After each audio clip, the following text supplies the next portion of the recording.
And so was like Christie, I'm trying to remember if I had to let them, I think I let them join.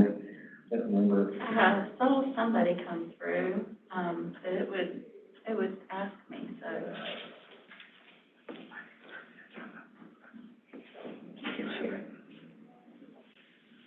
Yes, waiting room, see ya. Is there a way we could do that while we're sitting up at the lunch table? Yeah. Yeah. You can take a couple of minutes of it. I'm just trying to figure out a way where you wouldn't have to be in here.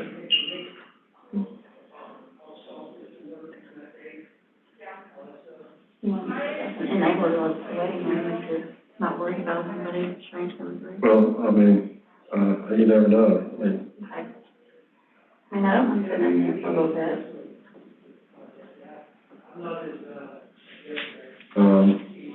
but I could do the keyboard and the mouse up front. Okay. Well, why don't we try to do that and see how it works? And then maybe just sit here for a little while and stand by. And hopefully it goes okay. Is this the first meeting you've gone back to virtual? No, we did it in June. We had about 4 people show up in person and 35, 40 Online. online. Yeah. So, but the challenge with hybrid meetings is has the complexity of the virtual meetings, you know, with all the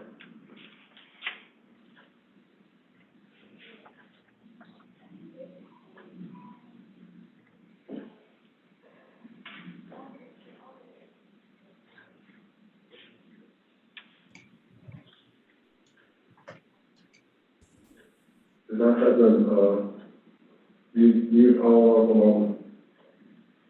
On entry, Zero. you didn't.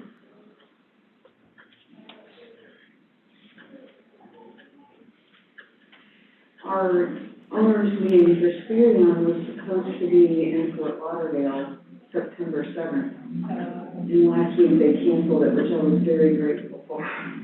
Like the last place I want to go right now, Florida. Glasses sort of fog up in my back.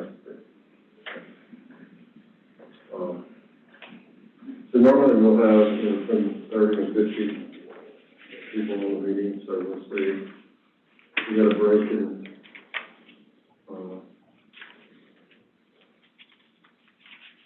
At least we have this platform, right? Which is so great.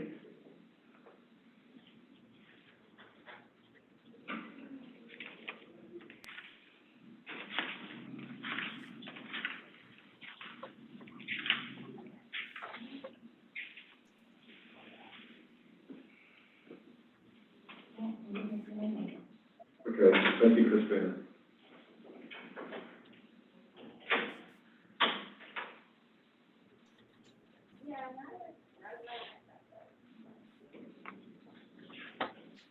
How's it?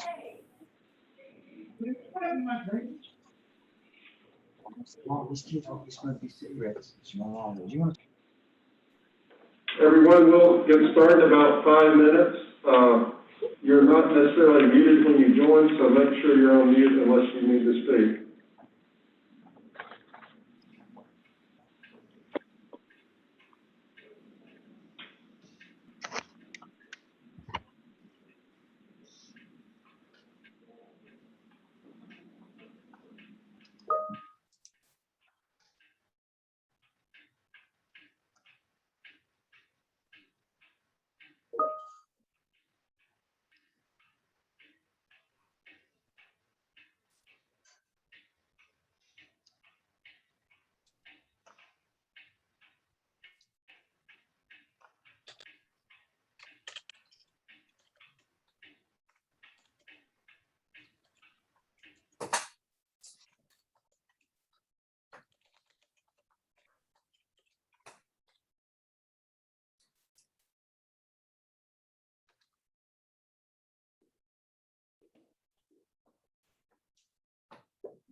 Get to see the messages from my glasses.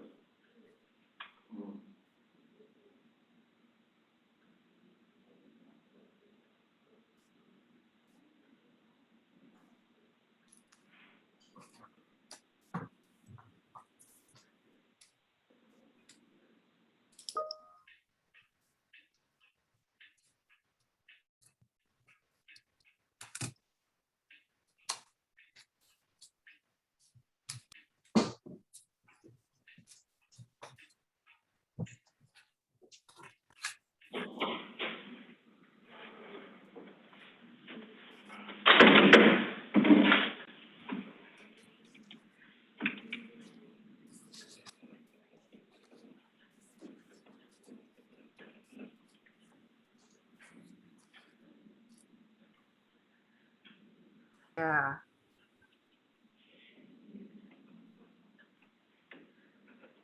Mr. Chairman, it's about 2:58. I know we have a couple of minutes before the meeting begins. Just want to remind everyone as they join, please mute yourself if you're not speaking.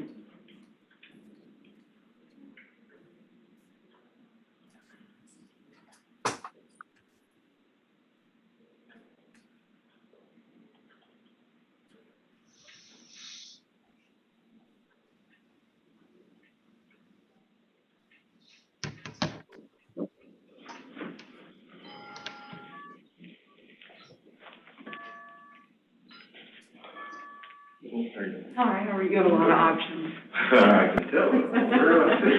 Good. Thank you for being with us today. Of course. Glad to be here. Good to see you. See you, Colby. Thank you, Eric. You're very welcome. Hi, I'm Molly. I'm Eric West, Veteran Service Center Carolinas. I am Joe. For ABCCL Veteran Service Center Carolinas.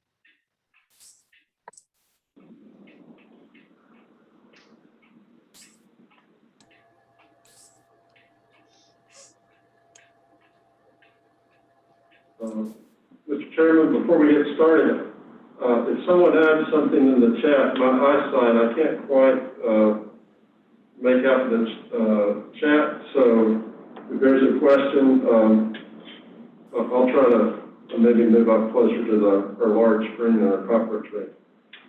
Old age, my eyesight currently is leaving me. If I may speak, it's okay, Nathan. I just wondered if Molly and her husband was there. I thought that was them over to my left. And I haven't met her in person, but I'd talked to her a lot. So welcome, Molly. So we have a packed house here at the Land of Sky office. We have Molly and her husband, also our newest board members, Eric Watts with ABCCM's Veteran Services of Carolinas is with us. So Eric, congratulations on joining our board. Thank you very much. Honored to be here with all of you distinguished people. So, Mr. Chairman, I'll defer to you when you would like to begin the meeting. Well,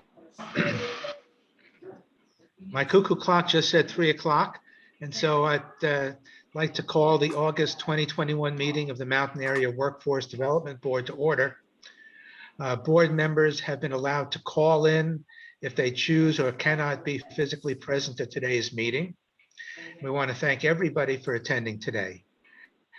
In accordance with North Carolina law regarding remote meetings, we need to have a roll call to confirm whether or not we have a quorum. Nathan, would you please call the roll? Thank you, Mr. Chairman. Lisa Richmond, current by GE. Brian Dover, Silverline Plastics. Peter Cook, New Pico. Here. Scott McLean, Biltmore. Corey Hackney, Omni Grove Park. Steve Newman, IMS Solutions. Present. Thomas Ann Davis, Mayhack. Krista Flores, GE Aviation. Sam Hutchins, French Broad EMC. Daniel Hine, Pardee UNC Healthcare. Here. Dr. Abe Palace, the Bromfield Inn. Present. Beth McCann, Wilson Art.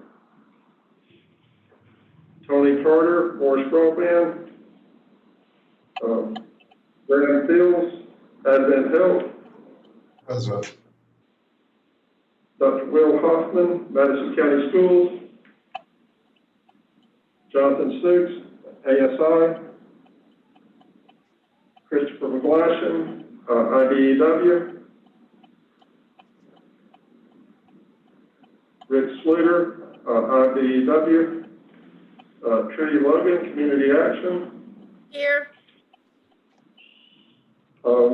Eric Watts, ABCCM, Here. Robin Collison, Blue Ridge Community College, Here. Dr. Laura Leatherwood, Blue Ridge Community College, Here, thank you. Dr. John Gossett, AV Tech, Ross Young, Madison County, Here. Lisa Chapman-Beal, TDS,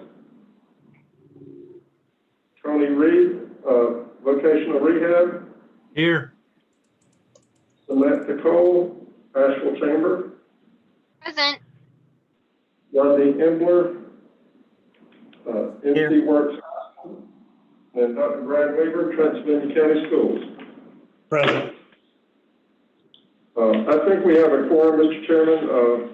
Sorry, my math, it's hard for me to call the roll and add at the same time, but we'll proceed as we have a quorum.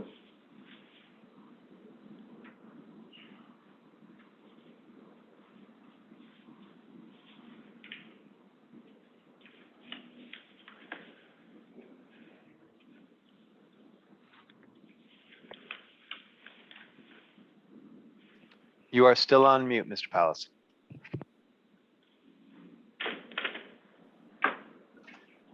Thank you. Okay, we'll try this again.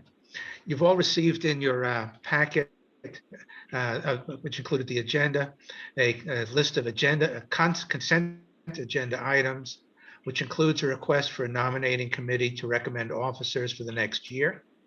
Nathan will be sending out an email request for nominating committee members. Does anybody have any questions about the consent agenda?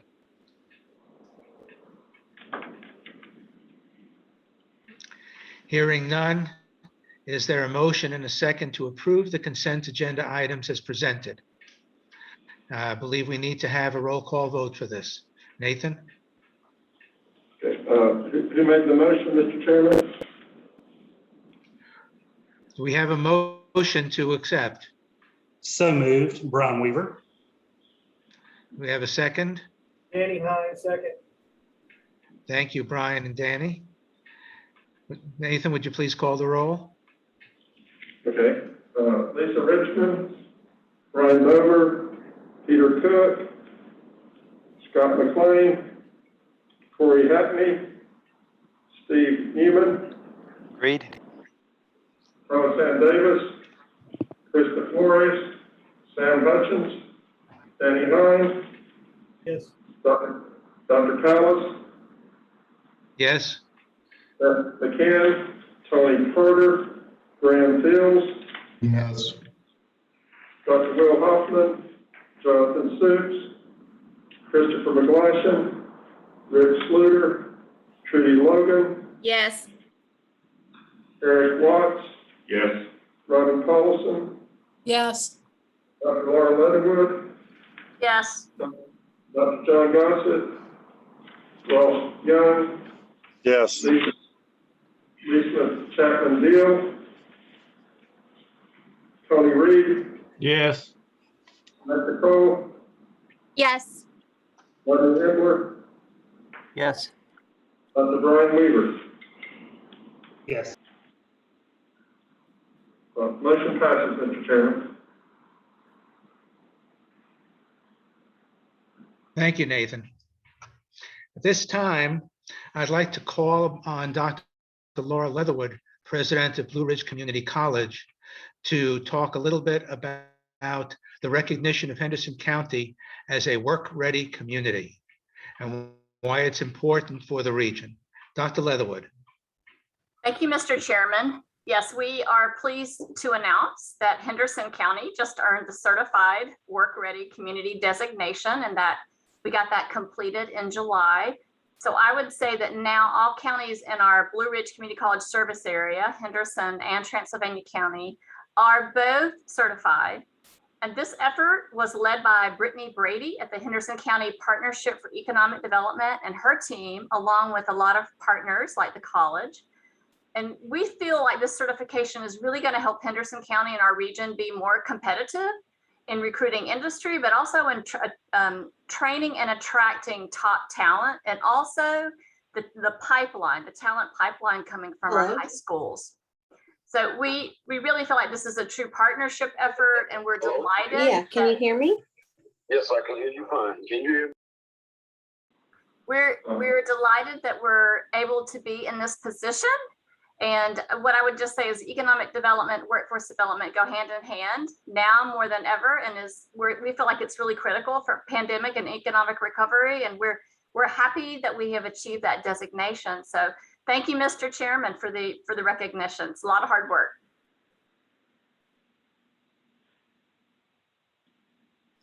Well, being a former technical college person and knowing how important workforce development is, we certainly appreciate everything that Blue Ridge Community College has done to support this and to make this happen.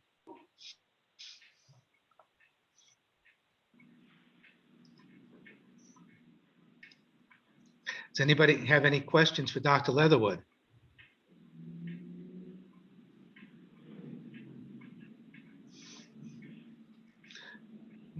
Hearing none, I'd like to invite Virginia Haynes, the State Director for Jobs for North Carolina Graduates, to speak.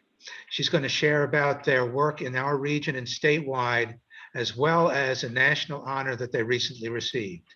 Ms. Haynes.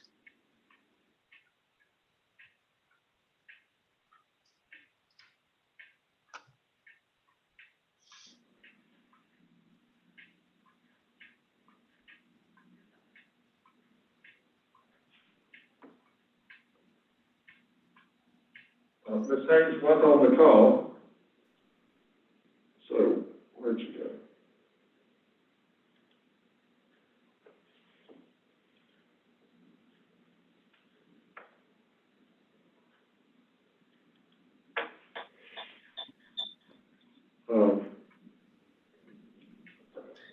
Did we lose Ms. Haynes?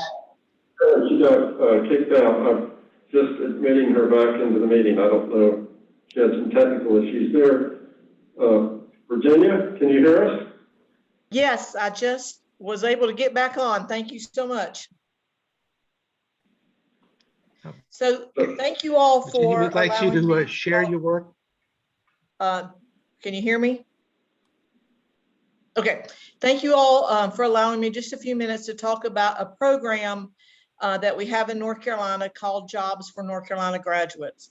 And it's been my privilege to follow Dr. Leatherwood 2 weeks ago to talk about this same program, because really part of its success is the work with the community colleges throughout the state. And so whoever set up the agenda, that was absolutely perfect, because I love following her to talk about the program. So if I can have screen sharing ability.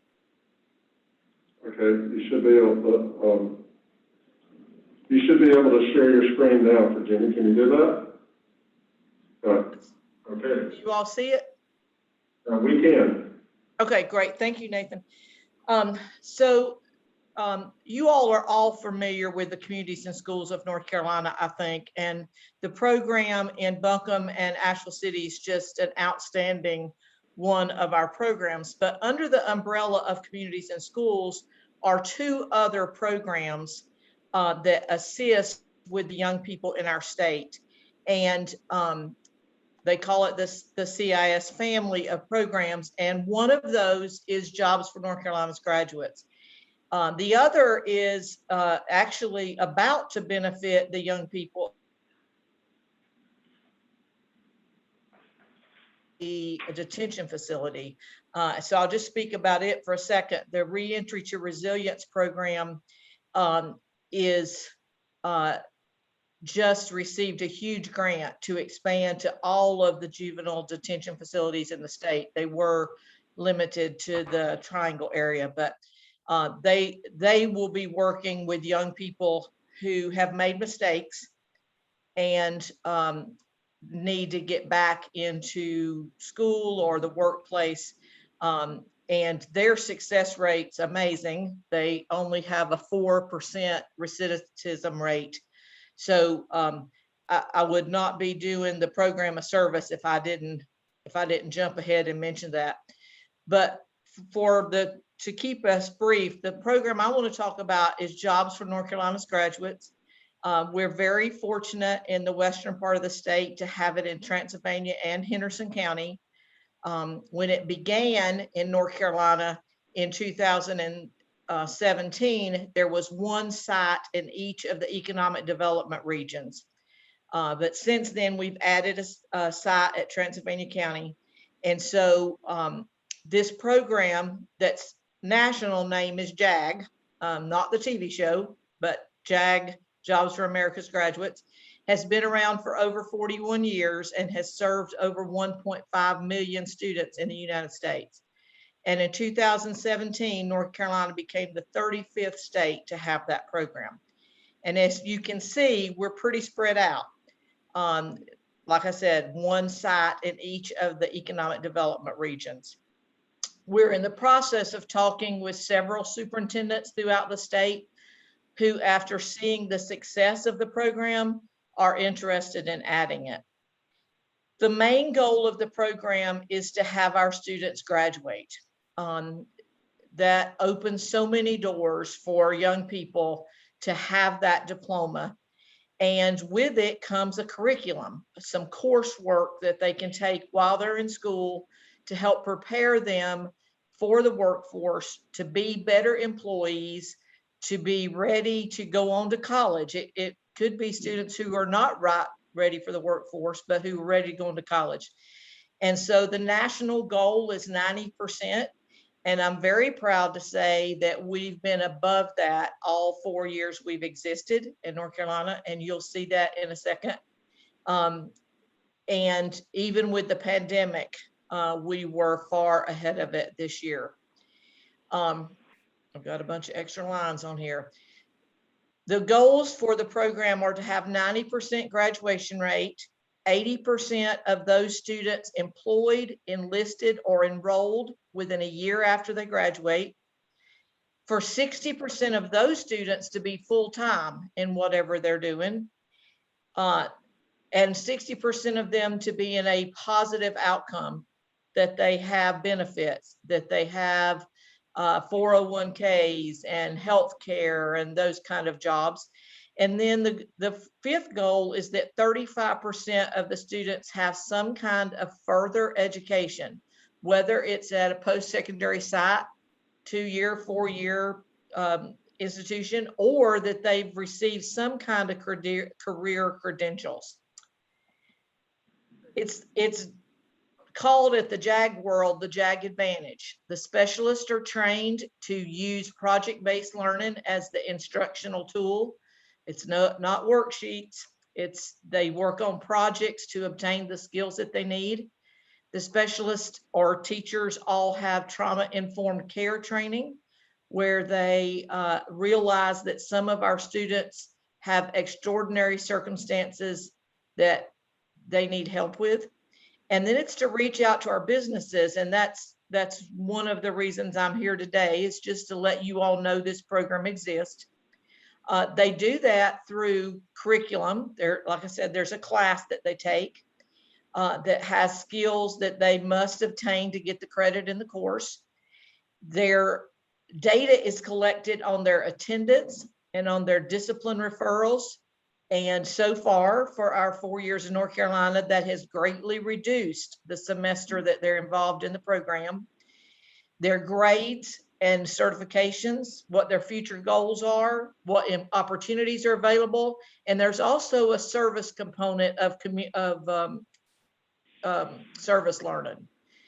I'm going to skip through some of these. Some of you all know Dr. Jan King, who has recently retired in Henderson County, and she was instrumental in bringing the program to Henderson County, and she calls it a game changer.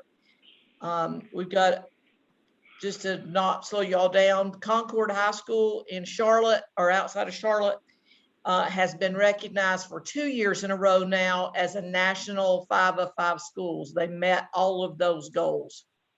So just to show you a little data, in our first year, We served 262 students and had a graduation rate of 93.67%. The next year, we were able to follow up with those seniors, 42% of them had a positive outcome. This is the graduation rate for the state of North Carolina and the graduation rate for our JAG program. And we are thrilled to be able to say that just in the past 2 weeks, as summer school ended, we had our final graduation at Wallace Rose Hill High School in Duplin County that put us to 97%.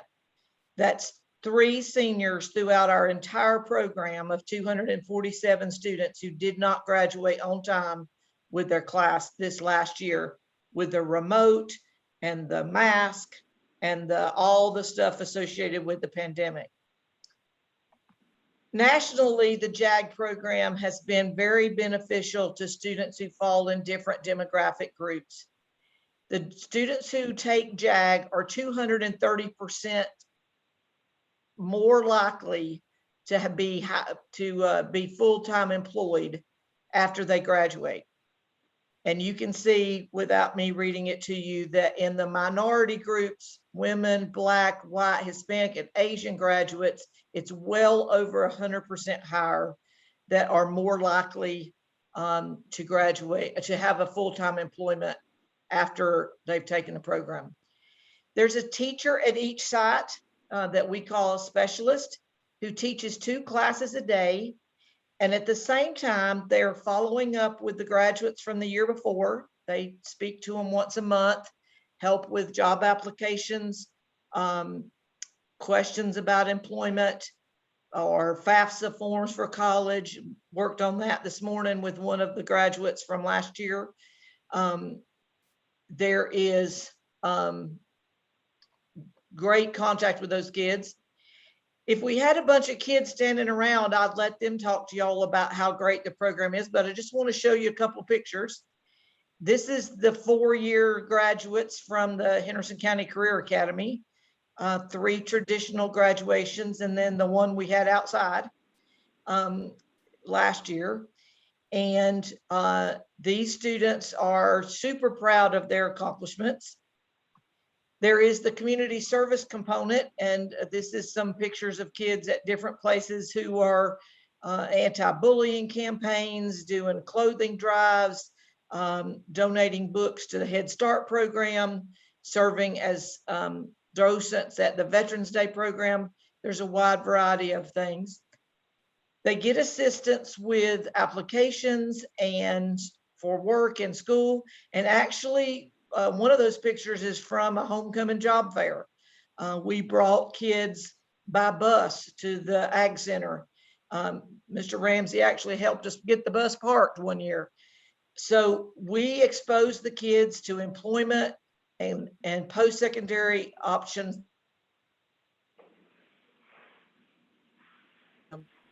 The students also are involved with our local NC Works offices, and they are registered with NC Works, so they know for themselves and their family members what kind of jobs are available in the community.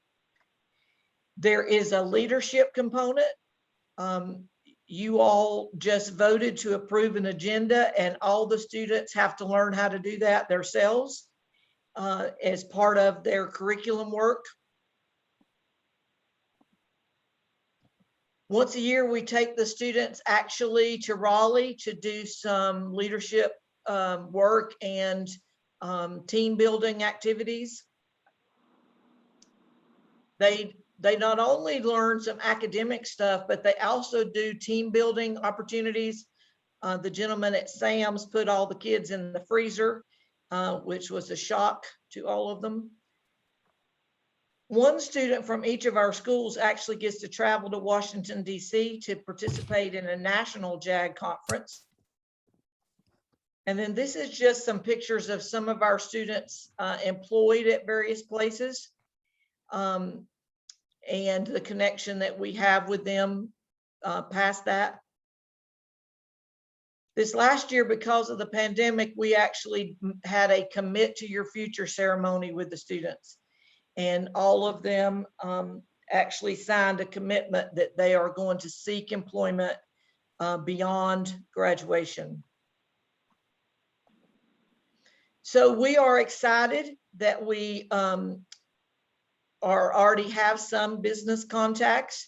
I heard a person from GE Aviation is on the board, and we have a connection with GE Aviation in a couple of areas in the state and other large companies, but we love having the guest speakers from our local industry. Twice a year, we have a program called Jumpstart Jobs, where speakers come in 5 different days in the fall and then again in the spring and talk about what's available out there in the job workforce. And that changes every semester based on the interest of the students that are there. We've had police officers, we've had firefighters, we've had banking executives.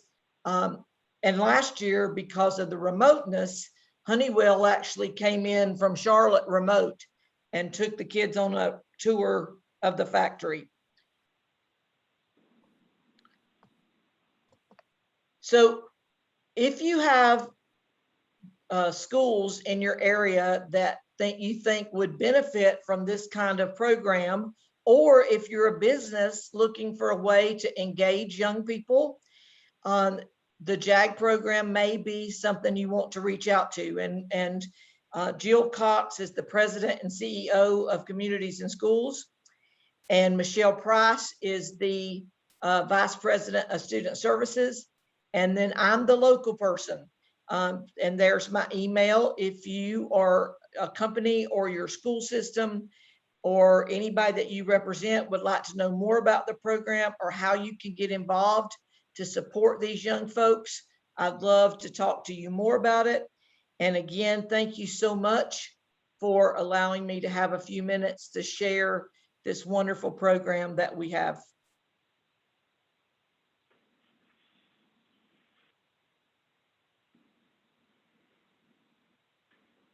Mr. Chairman, if I could Thank you, ask Virginia. Mr. Does Chairman, anybody if have I any could ask- questions for her? Mr. Chairman, I would just like to ask Virginia, she's very modest. She did not mention she just recently won a very distinguished award. Yes, well, and I'm going to brag on Transylvania County too, because in the national JAG conference, both the site in Transylvania County and the site in Henderson County were named outstanding JAG sites because we met all 5 of those criteria. The 5 of 5 award is what JAG calls it. And to have 80% of our kids from the year before fully employed in the middle of a pandemic was a pretty amazing feat. And that's, they weren't employed the whole year, but when the numbers went in, they had all found some kind of full-time employment. And the other sites in the state were pretty close, but the Transylvania County site, the Henderson County site, and the Concord for the 2nd year in a row hit that goal. So yes, thank you, Mr. Ramsey, because I am pretty proud of that particular award.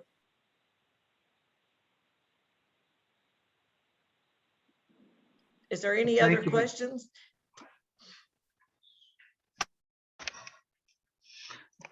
Well, thank you Virginia, all for your time, and please reach out if you have questions or if you would like to get your business involved in meeting these young people, because these kids are going to be here looking for jobs. They're juniors or seniors. They're looking for employment. Some of them have barriers. They some of them have let themselves get behind academically, but they're all hardworking kids who just through this program get a little extra encouragement and a little extra direction of how to meet those goals. Thank you, Virginia. We certainly appreciate everything you've done, and congratulations on your award.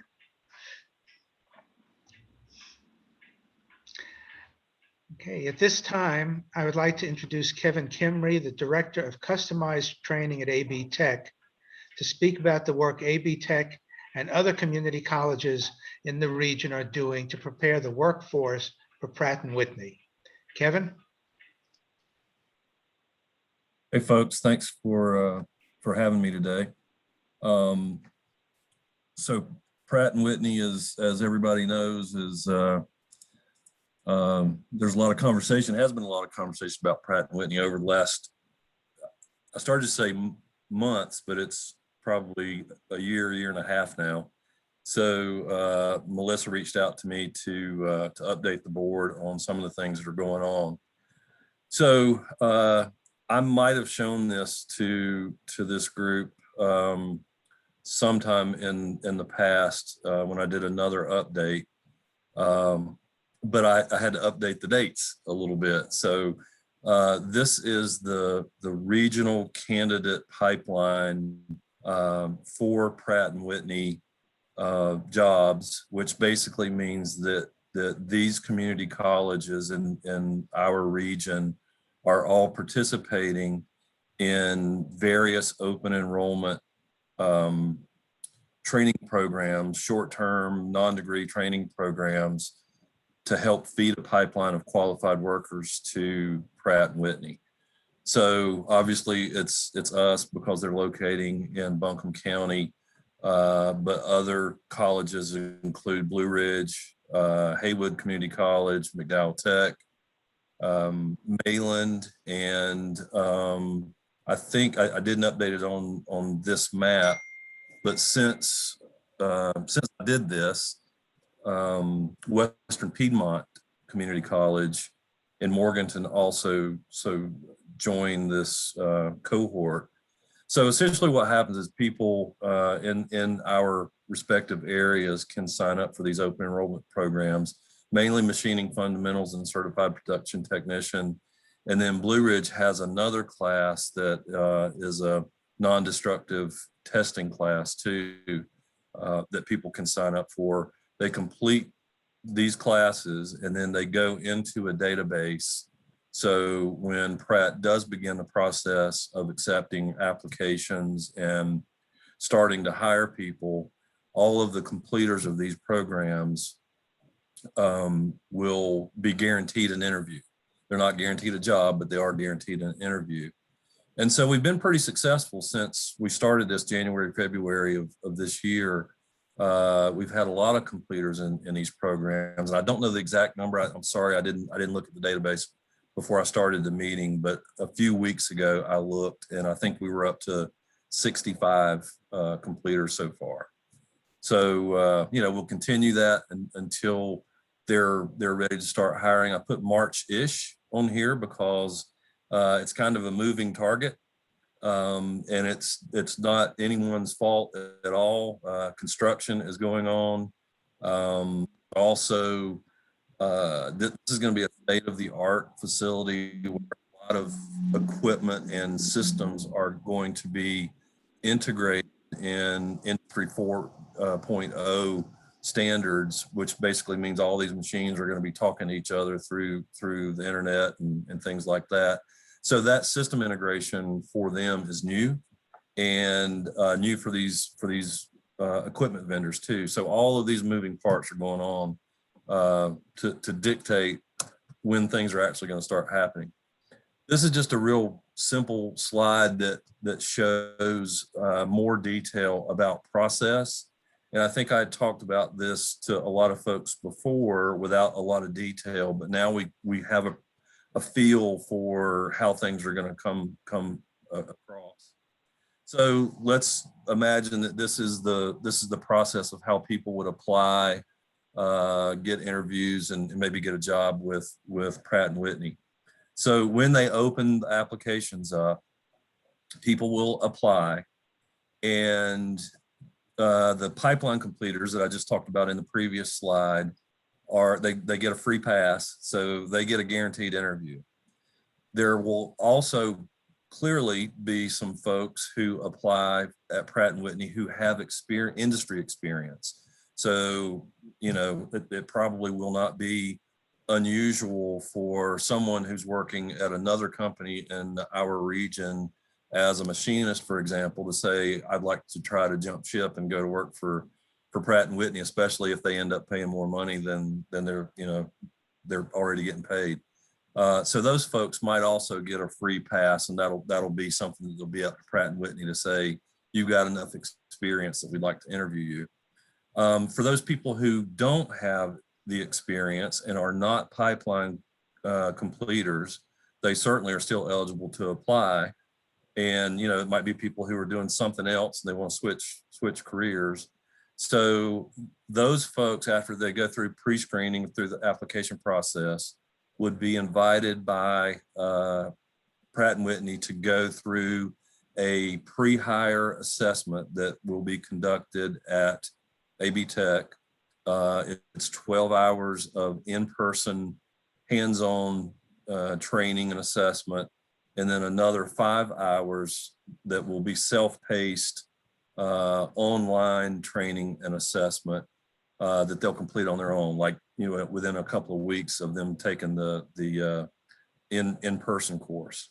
So from all of that, as we start to move right towards the job offer, then they will pick people who they would like to make a job offer to, and they will make a contingent job offer based on 3 things. One, that they complete the background check, which is pretty normal, a drug test, which is pretty normal, and then complete a pre-hire training that moves to the right still. So they're not on payroll yet, but they have to complete one of these 3 tracks of pre-hire training. It's either in machining or quality or production, which is basically their coding processes for the parts. So once people have been made the conditional offer, they pass these contingencies, then they go on payroll, and then they go through the rest of the process of training that AB Tech will be doing, which is onboarding specific to the processes, on the job training, and then subsequent things along the way over the life of this project. So here's some highlights about what's been going on and where we are right now. The customized training program project funding has been approved by the state of North Carolina. So that is in place for us to do the things that we need to do to help train their pre-train and post-train their employees. Our team has multiple weekly planning meetings with Pratt and Whitney. We go through HR things, we go through technical stuff, we go through project planning things. So, you know, we're doing a lot every week in that regard. Construction is moving really fast. If you've been down 26 and you look up towards where the site is supposed to be going, you can see some steel that's rising up from the ground. The last time I was out there before a couple of weeks ago was probably June. And when I was there, it was a flat piece of property, and they just barely started some of the concrete footers. And literally within about 6 weeks, this building has started to come up out of the ground. So they're moving fast. We are working, AB Tech is working on site prep and design for the training center that is going to be adjacent to the Pratt & Whitney site in Biltmore Park West. So that's very busy and you know, exciting too. There's a lot going on there. We are working on training curriculum for all of the training that we're going to be doing pre and post hire. We're doing instructional design and using subject matter experts to go through that. We are in the process of procuring equipment that will go in the new training center.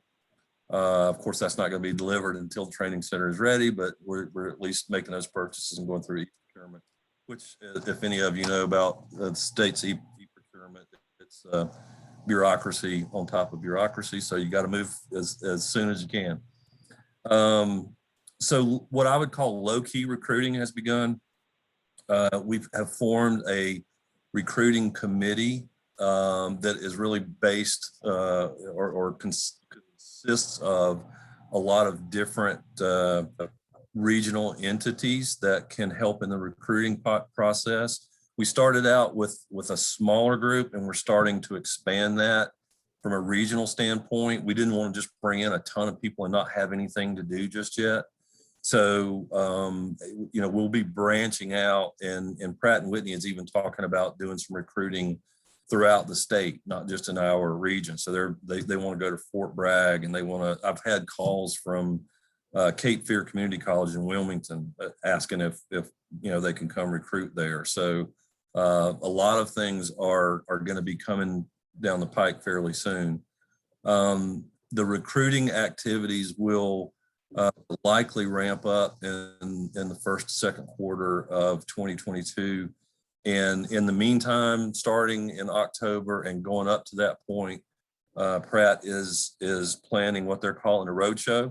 So they will begin to go to connect with these various entities that are a part of the recruiting committee and go to those places. So, for example, it might be the school systems in our region. They would like to go there and talk to high school seniors.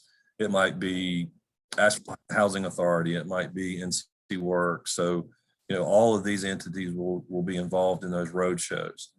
The next community conversation, which is something that is sponsored basically by the Asheville Chamber, but it's a way for Pratt & Whitney to get out into the community and speak about various topics. The last one that they had when they were here a few weeks ago was diversity, equity, and inclusion. The next one is going to be focused a lot more on pipeline and education, pre-education for folks who may go to work there, and that's going to be October 13th at AB Tech. There aren't any particulars around that just yet, so I'll just throw the date out to you and you can put it on your calendar, but more information will be coming out about exactly where and exactly what time and that sort of thing. And finally, Pratt & Whitney is saying that production will likely begin in the new facility in the third to fourth quarter of 2022. So we'll see. It's a big company with, they have a lot of money and a lot of pull, so maybe all the construction and all of the equipment and all of the integration and all those things will happen by then. So that's it. Questions?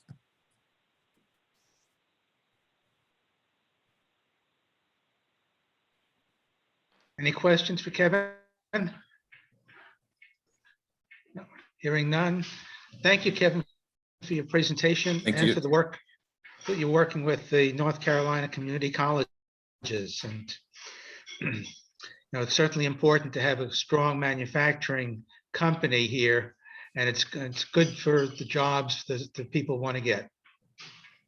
Thank you.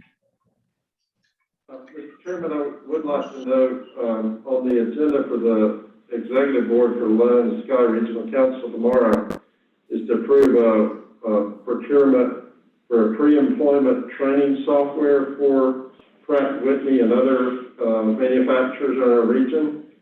We anticipate this will be used by AB Tech, but also other community colleges in the region, working very closely with Kevin and Betty Silvers at the North Carolina Community College System. So our board is financially supporting this and working through our NC Works career centers as well. Thank you, Nathan. Next, we're going to be hearing from two of the staffing agencies concerning the current labor market. We have representatives from Friday's Staffing and Spherion to speak about the current state. I'd like to have William Irving with Friday Staffing, and then he'll be followed by Molly Gaffney with Spherion. William? Great, thanks, Chairman. So as with everyone, COVID has certainly made a variety of effects on the staffing industry, like all industries are currently affected. A positive has been that we've seen an increase in wages for our temporary workforce and seeing about 90% who reach their tenure being hired on direct by the contracted employer, which is certainly a pretty good jump and gain that we've seen. If we're just focusing on the industrial wages for our hourly workers, we have seen the average pay jump up to $15.19 is the new average we just ran this morning. And that's from across 35 different industrial manufacturer employers, from across all the jobs that we're currently helping them with. Since January of 2020, we've seen an average hourly wage increase in this segment to a little over $1.45 per hour, with most of that increase coming really in the last quarter of 2021. So just recently, we were starting to see even more gains in the hourly wages. So we see between 2 to 3 times the amount of jobs and workforce available to fill them, as I think everyone across the board is experiencing. In talking with our partner manufacturers, most have more business than they are currently able to produce and are struggling to fill those orders, which are primarily due to the lack of workforce, which is reducing their business growth opportunities right now. Certainly, the federal unemployment benefit and parents who have kids at home have been a large impediment to having folks return to the workforce. And speaking within our staffing network in states where the federal benefit has been recently removed within the last month or so, and schools restarting, they are seeing the workforce slowly growing each week. And so we're hopeful that that is a great outlook for September for us. Over the course of the last 2 months, we have certainly seen a higher applications in line with the state requirement for making applications for unemployment benefits. But through that increase, we have a frequent word used around the office of being ghosted. So interviews and first day no-shows have unfortunately grown by an average of about 33% across the last 3 months. Although the last 2 weeks have certainly been very promising, and are hopeful that we're on a positive trajectory for the few months ahead. On the direct hire and professional side of the business, we're seeing lots of applicants and lots of career opportunities.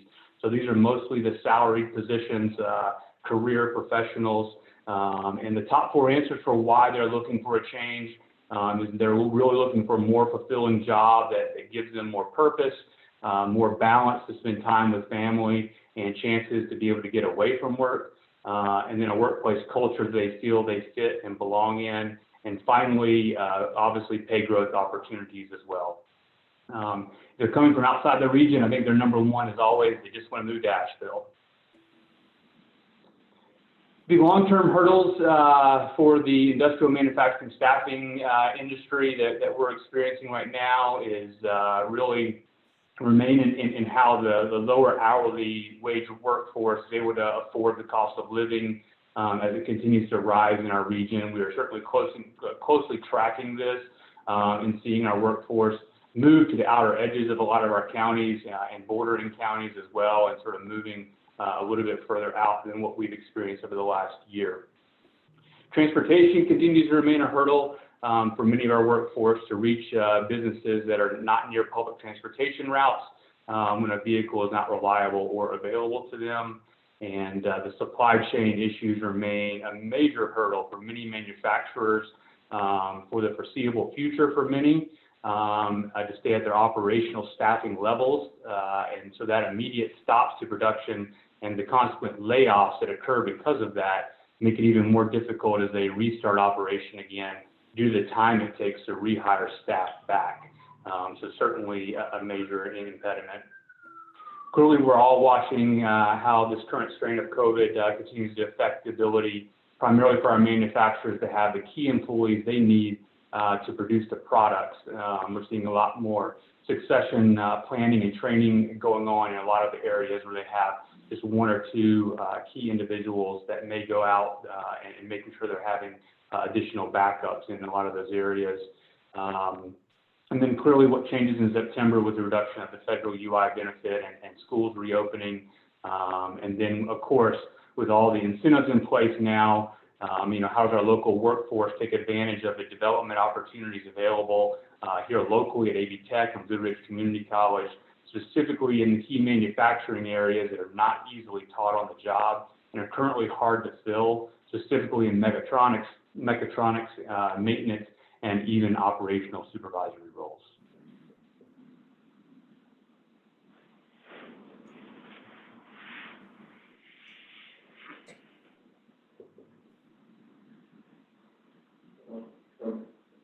Chairman, is that the conclusion of your presentation? It was very illuminating, I know. Yeah, I tried to work through it quickly.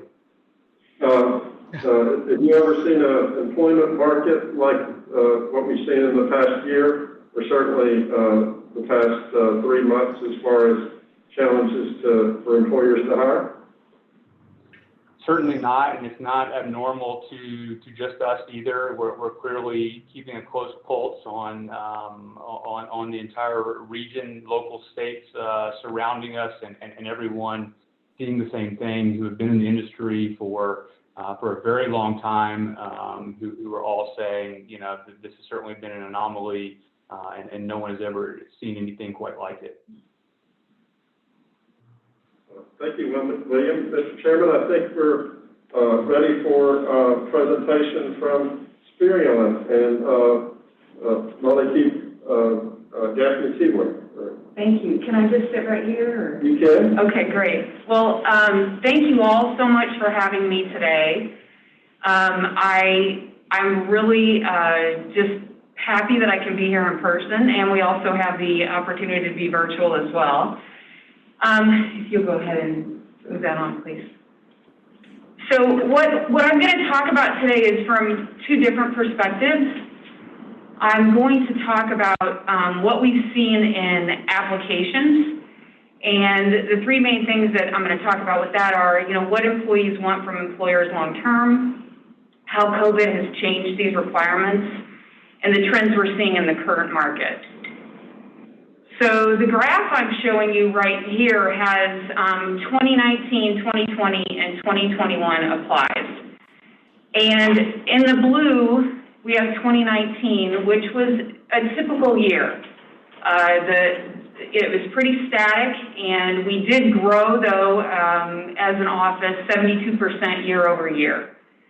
So that just kind of gives you a baseline of what that typical year looks like. So 2020, of course, in January, we came out strong, and, no, that's okay, that's okay. I have to have the flyer, I'm going to be all in that. No, you got a poor slide operator. I'll be fired by the end of the meeting. No worries. So, okay, so as you can see, the orange indicating 2020, and you see right at March, in April and May, of course, the shutdown occurs and our applications drop drastically. But what happened in May was that we decided to, well, a little prior to that, we decided to reshift our focus and picked up a ton of essential business. And that catapulted us into the rest of the summer, fall, and in fact, you know, had our best year ever in 2020. So that picking up of that essential business just really helped us propel through 2020 and into 2021, represented in gray. We came out of January high, and then you just see everything falling from February on. And the drop in applications continued through April. And just to put this into context, our office during this period spent 3 times the amount in marketing and recruiting dollars to get new applicants over 2020 budgets. So we were, you know, we have done everything we can. And the competition for positions, fewer workers in the market, have just led to a tight market, as we all know. So, you know, it's just been an interesting time. It has really been interesting. If you go ahead. So the next slide and the next part of the presentation is going to be what we're seeing on the client side. And the 3 things that I've been talking a lot about lately, and our office and our team is talking about, is innovation, adaptability, and flexibility. If you'll go ahead, Mr. Ramsey, please. So what we have here is 3 different companies represented. The blue line shows a company that started the year with a flexible schedule. But in April 2021, to meet some demands in production, they decided to change their schedule. And they did this and did not take into account what employees might think about this change in schedule. And you can see the drop in headcount is substantial. So the orange line represents a company who hasn't changed their schedule, but who has high pay rates, and they have increased shift differential in May. At this time, though, the market has now absorbed that pay rate, just with competition of other positions. So what's really interesting here is the gray line. So this was a company that picked up a very large contract and needed to increase production, and this happened in April. So you can see just based on this spike here. So we sat down with them prior to this, and we came up with some ideas and solutions, and we are never ones to say immediately out of the gates you have to increase pay rate. What we try to do is figure out how can we fix this? What solutions can we come up with? So what we said was, let's do a modest pay increase. They were at 13 an hour, and we said, let's go up to 14 an hour, but let's look at schedule. So they changed their schedule in April, and they offered a lot of different shifts. They had 8, 10, and 12-hour shifts that they were now going to offer. They offered a Monday through Thursday shift, 10-hour shift. They offered a weekend shift, so 3 12s. They offered what we call school shift, so they went from a 7 to a 3:30, Monday through Friday. And with this flexibility, candidates and employees had a lot to choose from, and they liked that. And clearly you can see, just based on the numbers, it's just shot up. And it's what we found from all of this is that in the environment we're in, companies are going to have to start working on being more flexible, adapting to a new set of requirements, not only from the employees themselves, but just, on the periphery of what we have no control over with COVID, and thinking outside of the box and being innovative. So with this flexibility, adaptability, and innovation, we are going to get through this tight market. It's the companies that are able to shift, switch gears, and think differently about their models that are going to be successful moving forward.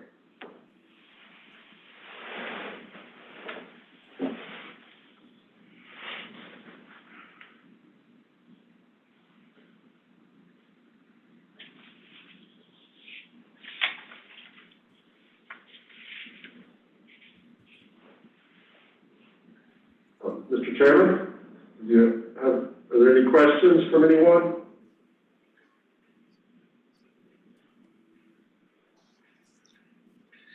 Hearing none.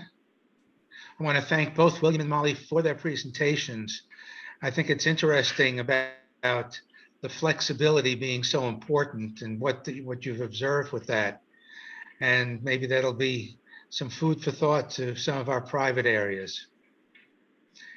At this time, I'd like to move ahead to our board committee presentations. We'll start off with our business services and sector career pathways. Thank you, Dr. Pallas. So I'm Peter Cook. I'm the new chairman of the business sector committee. Trudy Logan was previously served in that role and had to step away because of other commitments. So stepped into that role, and we met in July.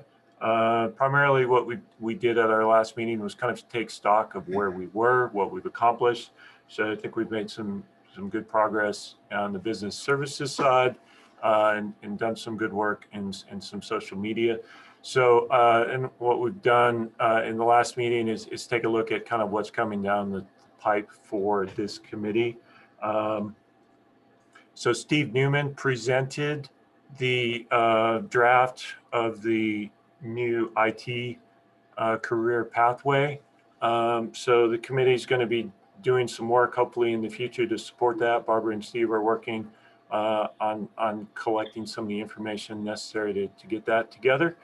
And the community will be supporting that in the future as we work as that gets work to get approved, and we do some work to support that.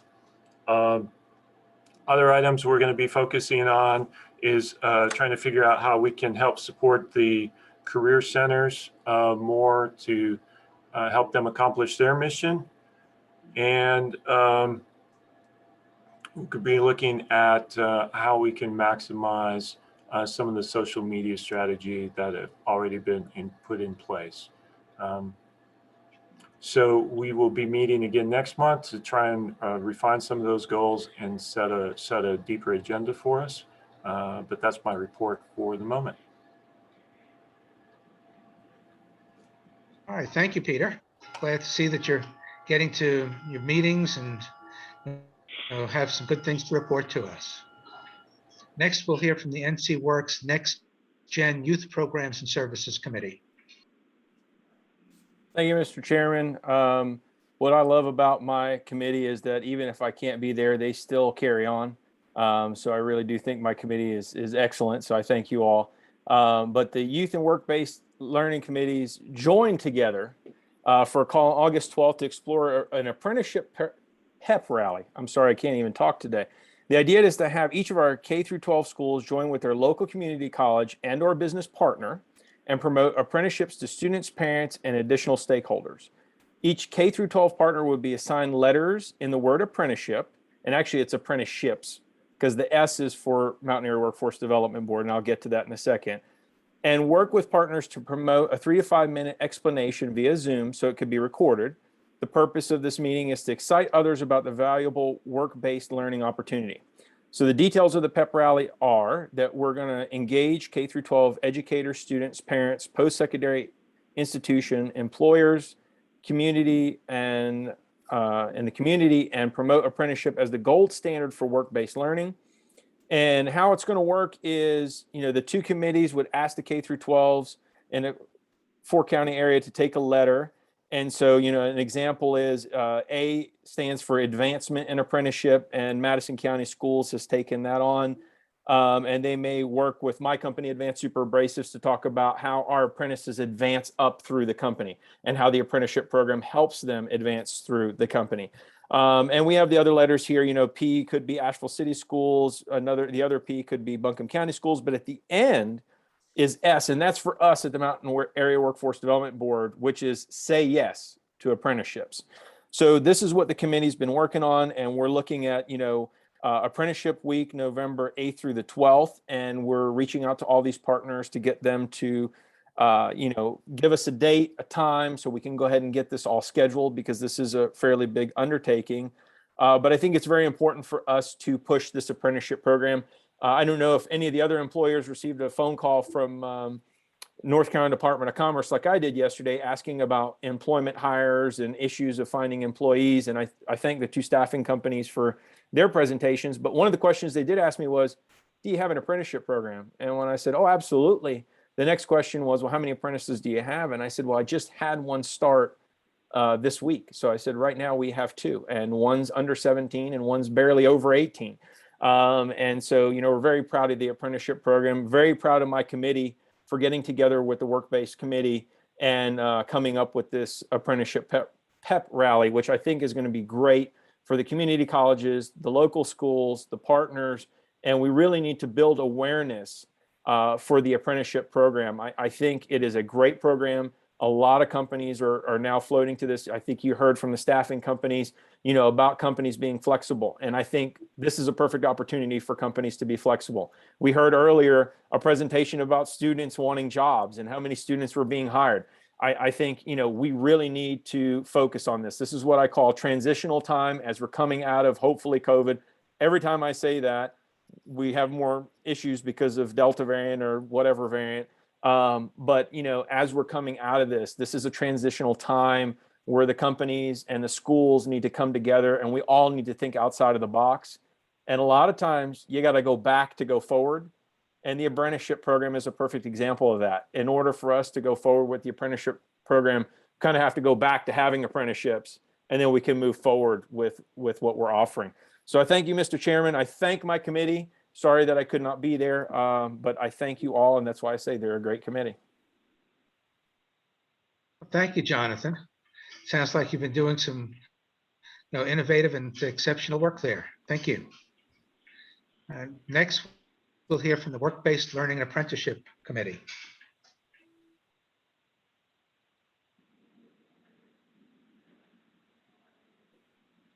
Dr. Palace, that's the same committee. Have the two committees been combined? And We did join them together this time to put this event on. Okay, well then, thank you. I apologize for that, Mr. Chairman. That's my fault. So. Not a problem, Nathan.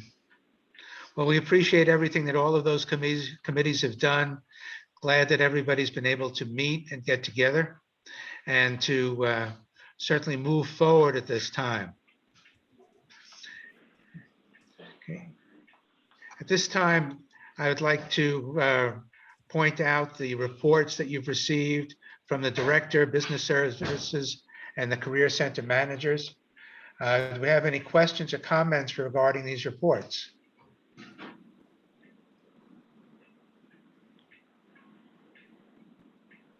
Mr. Chairman, I noticed that there was no date for the Small Business, Big Business Job Fair at Blue Ridge CC. I put it in the chat, but that is slated for September 29th. That's a Thursday from 2 to 7 p.m. at Blue Ridge's large conference center. Okay, you've got the date there, but not the times. That's in the announcements, Barbara, but thank you. Uh-huh. Oh, I'm looking at the agenda. I'm sorry. Okay.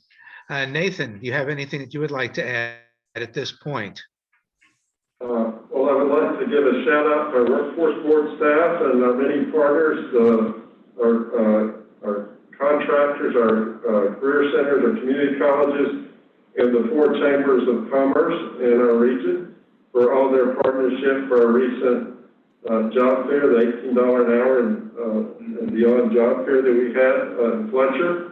That followed the event we had in June as well. And we were honored to receive a shout out from the Assistant Secretary of Commerce, Chad Mothershead, at the most recent NC Works Commission for effort to try to be innovative and bring out job seekers in a challenging environment. We had about 350 job seekers at the event on August the 10th and around 300 or so at the one in June. And so far, we've received pretty positive responses from the employers that participated. Barbara is sending out a notice or a survey to them.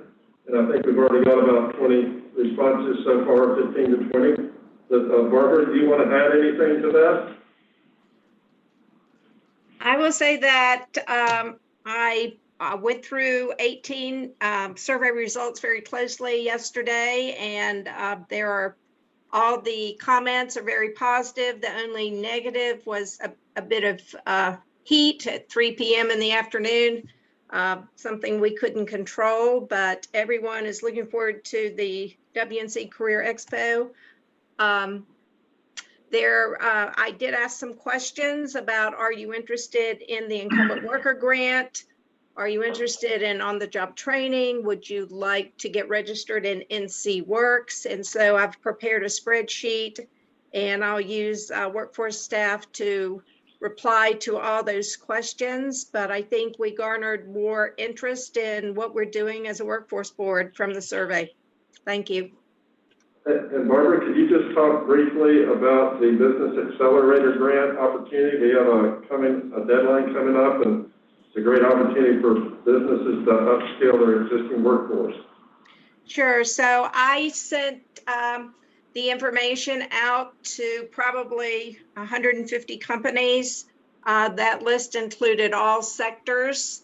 There's something this year called a pre-application, which is basically an intent to apply, and it requires that the company contact SPTDC and either of the community colleges to see if they can provide the training at no cost.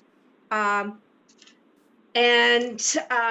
already scheduled a meeting with one company for tomorrow who is interested, but I will have meetings next week with companies who have completed the pre-application requirement. And then I will have a meeting for first-time applicants. And then our draft application deadline is September 17th, with the final application deadline October 1st. And then in the month of October, our board committee will review the applications and make a recommendation at the October board meeting for those that they feel like should be funded. So the award announcement will be the week of October 27th. And we will try to have contracts in place by the end of December. And training should be able to start January 2022. I really don't know. I probably know of about 3 companies who intend to apply, but I will know more by the end of this week. Thank you, Barbara. And just want to remind everyone, please share that word. That information is on the Mountain Area Workforce Board website. It's also on the Land and Sky website.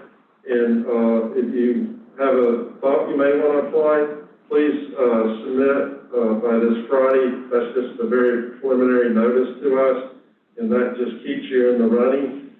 So and if you choose not to move forward, that's fine, but at least you still have that option.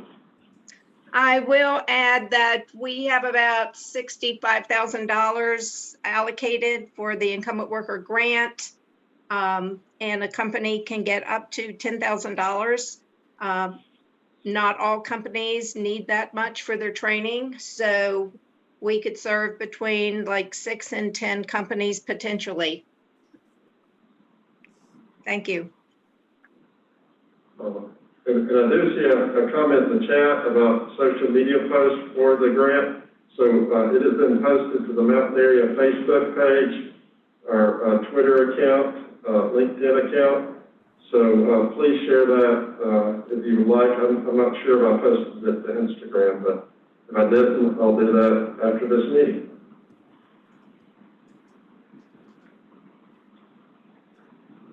So that's all from us, Mr. Chairman, unless any other staff have anything to add. First, I want to thank you, Barbara, for keeping up on that and giving us that information. We appreciate that. You're welcome. All right. Do we have anything else from any of the committee members? Anything else for the good of the organization? Now, if you take a look, we've got these announcements of the next board meeting to be held October 26th.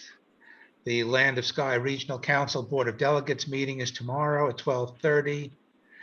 As discussed earlier, the Small Businesses Big Business Job Fair, September 29th. The WNC Career Expo, October 12th.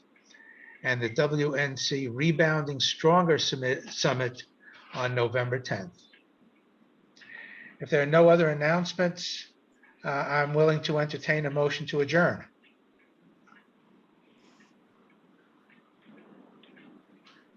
Brian Weaver, so moved. We have a motion. Do we have a Steve Newman, second. Okay, we have a motion and a second. All those in favor say aye. Aye. Aye. Aye. Mr. Chairman, who made All the right, second? this meeting is, Who made the second? I apologize. That was Steve Newman. Steve. Okay, Mr. Newman, thank you. All right, I declare this meeting adjourned and thank everybody for being a part. Thank you all. Thank you.